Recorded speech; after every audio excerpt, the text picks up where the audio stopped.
ফরেস্টের ডে 2। এখন সকাল 6:15। আমরা বেরোচ্ছি পঞ্চলিঙ্গেশ্বর মন্দির দেখতে যাওয়ার জন্য। রিসোর্ট থেকে হাঁটা পথে পঞ্চলিঙ্গেশ্বর মন্দির। কালকে রাতের একটা মজার ঘটনা বলি। রাত 2-2:30 নাগাদ এখানে আমরা রুম থেকে শুনতে পাচ্ছি যে হঠাৎ করে খুব ঝমঝম করে একটা আওয়াজ হচ্ছে। তো আমরা ভাবলাম যে হয়তো বৃষ্টি। ওয়েদার ফোরকাস্টে এরকম কিছু ছিল না, কিন্তু হঠাৎ করেই হয়তো বৃষ্টি শুরু হয়েছে। সেই ভেবে দুজনেরই খুব মন খারাপ যে এরকম ওয়েদার থাকলে আজকে আমাদের কুলডিহা ফরেস্ট যাওয়ার কথা, যে এরকম ওয়েদার থাকলে সেটা তো পসিবল হবে না। সেটা ভেবে খুব মন খারাপ। তারপরে ফাইনালি সকাল 5:45 উঠে আমরা জানলা দিয়ে দেখলাম সারা রাত ধরে যে আওয়াজটা শুনেছি সেটা বেসিক্যালি হাওয়া দিচ্ছিল। এখনও এখানে প্রচণ্ড হাওয়া এবং তার সাথে ঠান্ডা, কিন্তু যাই হোক বৃষ্টি হচ্ছে না দেখে দুজনেই খুব নিশ্চিন্ত। দিয়ে আমরা এখন বেরিয়ে পড়েছি পঞ্চলিঙ্গেশ্বর যাওয়ার পথে। এখানে সকালবেলা উঠে আসতেই দেখা হয়ে গেছে মহেন্দ্র দাদার সাথে। আমি একটু দেখিয়ে দেবো। হাই বলো। হাই। মহেন্দ্র দাদা কালকে থেকে আমাদের খুব যত্ন করে চলেছে, আমরা এসে থেকে খুব যত্ন করে চলেছে মহেন্দ্র দাদা। তো দেখা যাক, ঘুরে আসি আমরা, তারপরে সেখানে গিয়ে আমি মন্দিরটা দেখাবো।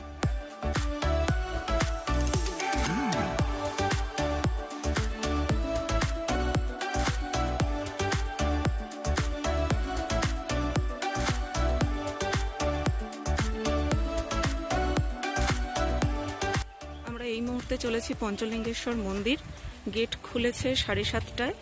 সামনে যে সিঁড়ি দেখতে পাচ্ছেন সেই সিঁড়ি দিয়ে পৌঁছাতে হবে আমাদেরকে। মোটামুটি 263টা সিঁড়ি আছে বলে শুনেছি। মন্দিরটা সম্পর্কে একটু বলি। মন্দিরটার প্রতিষ্ঠা কবে হয়েছে বা কে করেছে সেই নিয়ে কোনো পরিষ্কার কোনো তথ্য পাওয়া যায় না। তবে শোনা যায় যে সীতা তার বনবাসের সময় এখানে 5টি লিঙ্গ প্রতিষ্ঠা করেন। সেখান থেকেই এই মন্দিরটার সূচনা। বা অন্য একটা তথ্যতেও শোনা যায় যে বনসুর নামে কোনো একটি রাজা এখানে এই 5টি লিঙ্গের প্রতিষ্ঠা করেন। 5টি যে লিঙ্গ সেটার উপরে একটা ন্যাচারাল ঝর্ণার জল পড়তে থাকে। তো লিঙ্গগুলো সেই জলের নিচে ডুবে থাকে, দেখা যায় না লিঙ্গগুলোকে। সেটা জলের মধ্যে হাত ডুবিয়ে টাচ করে বুঝতে হয়, কিন্তু দেখা যায় না। তো আপাতত আমরা সিঁড়ি ভেঙে চলেছি।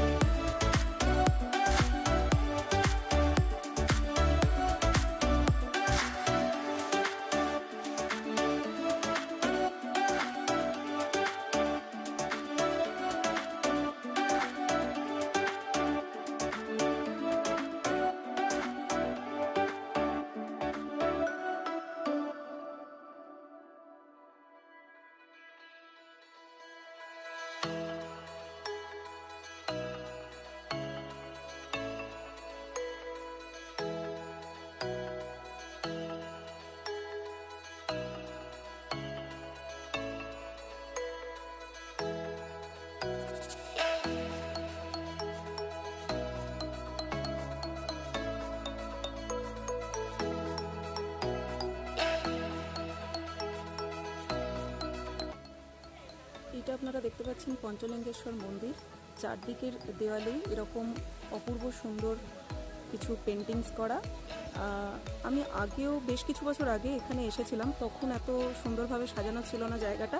তবে একটা জিনিস যেটা পরিবর্তন হয়েছে, আগে এখানে নিচে নেমে জলের মধ্যে হাত ডুবিয়ে লিঙ্গগুলো দেখার ব্যবস্থা ছিল। আজকে এসে দেখলাম সেই জায়গাটা বন্ধ করে দেওয়া হয়েছে। দূর থেকে দেখা যাচ্ছে, আমরাও দেখলাম সেখানে সকালের আরতি চলছিল, সেটা আমরা দেখলাম, কিন্তু সেটা নিচে নেমে দেখার উপায়টা বন্ধ। হয়তো বেশি ভিড়ের কারণে এই স্টেপটা এখানে নিয়েছে। তবে মন্দির চত্বরটা বেশ সাজানো গোছানো এই মুহূর্তে, দেখতে বেশ ভালো।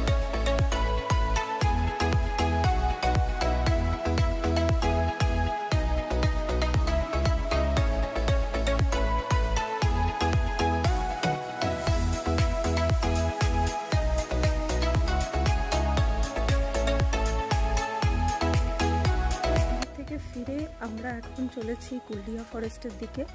ফিরে ব্রেকফাস্ট সেরে রেডি হয়ে বেরিয়ে পড়লাম। লাঞ্চও এখান থেকেই আমাদের প্যাক করে দিয়েছে, কারণ সারাদিন লেগে যাবে ওখানে ঘুরতে।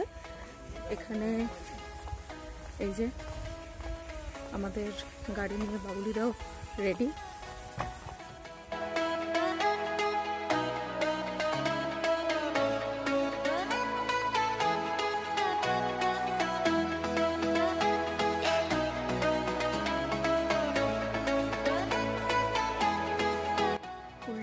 এর ফরেস্ট অফিস এটা।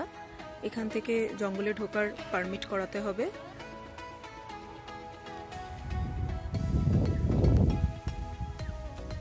আমাদের ড্রাইভার দাদা গেছে এখন পারমিট করাতে।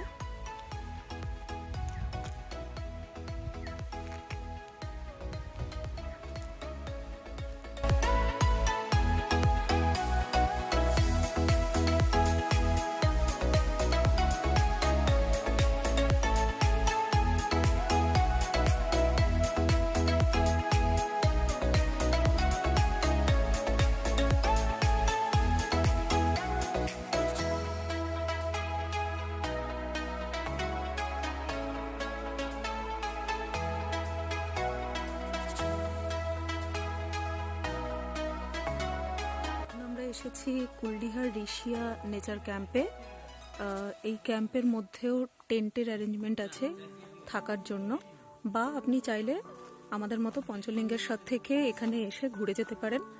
আমরা এখন যাব বোটিং করতে, বোটিংয়ের অ্যারেঞ্জমেন্ট আছে।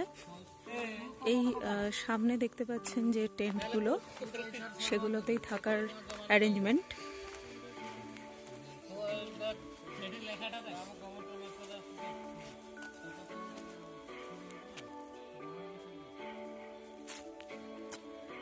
চারপাশ জঙ্গলে ঘেরা।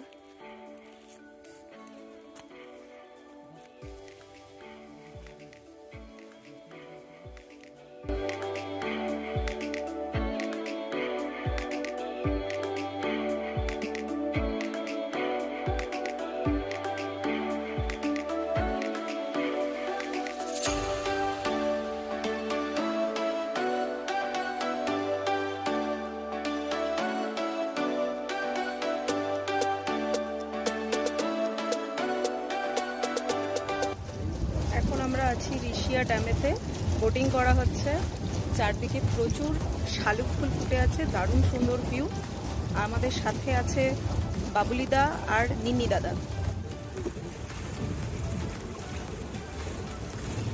আমাদের বোট চালক, আমরা শুধু বসে মজা নিচ্ছি।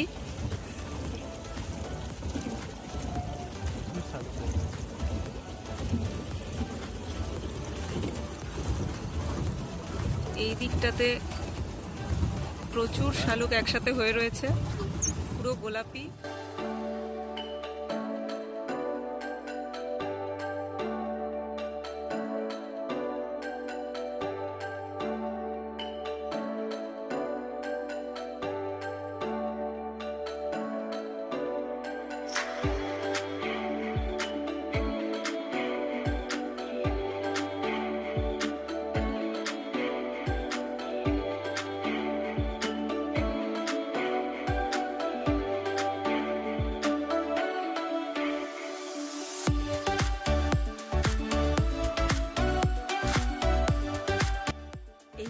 আমরা আছি কুলডিহার ফরেস্ট রেস্ট হাউসে। আমরা এর আগে গিয়েছিলাম ঋষিয়া ক্যাম্প। সেই ঋষিয়া ক্যাম্প থেকে আসার সময় জড়িয়াতোতা যে চেক পয়েন্ট, সেখান থেকে দুটো রাস্তা দুদিকে যাচ্ছিল। জোড়াচুয়া যাওয়ার রাস্তাটা বন্ধ ছিল, তাই আমরা চলে এসেছি ফরেস্ট রেস্ট হাউস কুলডিহাতে। এখানে আমরা থাকবো বিকেল পর্যন্ত, কারণ সামনেই একটা সল্ট পিট করা আছে, তো সেখানে হরিণ, বাইসন এই সমস্ত দেখার প্রভূত সম্ভাবনা বলছে সবাই। সামনে একটা ওয়াচ টাওয়ারও আছে, লাঞ্চও এখানেই করব। তাই বিকেল পর্যন্ত আপাতত আমাদের আস্থানা হতে চলেছে ফরেস্ট রেস্ট হাউস কুলডিহা।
এখন চলছে আমাদের বনভোজনের প্রস্তুতি।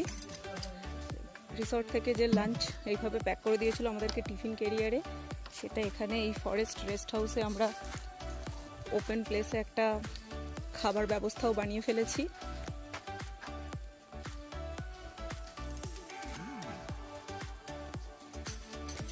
এখানে জঙ্গলের মধ্যেও খানিকটা আমরা হেঁটে এলাম, প্রচুর পাখি দেখতে পেয়েছি আর জায়ান্ট স্কুইরেল দেখতে পেয়েছি অনেক।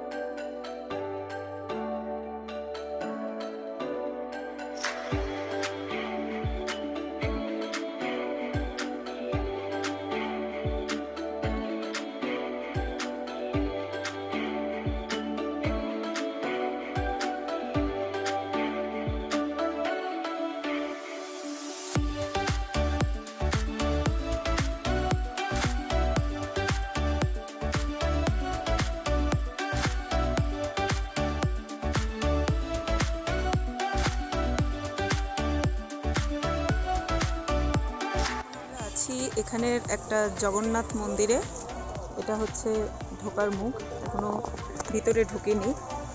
বাইরে এই জায়গাতে প্রদীপ জ্বালানোর জায়গা।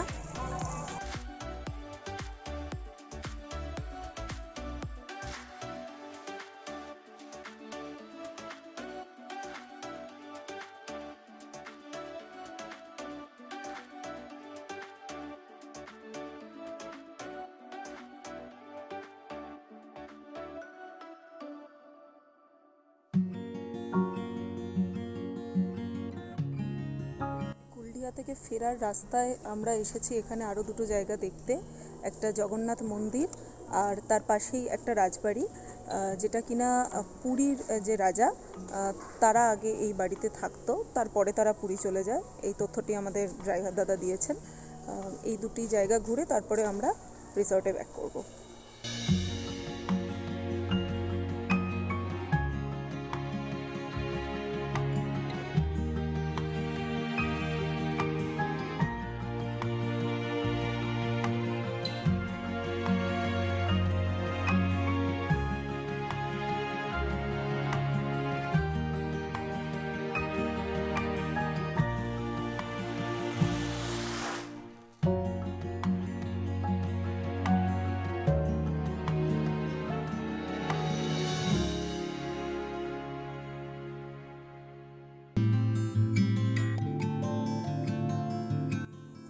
বিল্ডিংটার অবস্থা ভগ্নপ্রায়।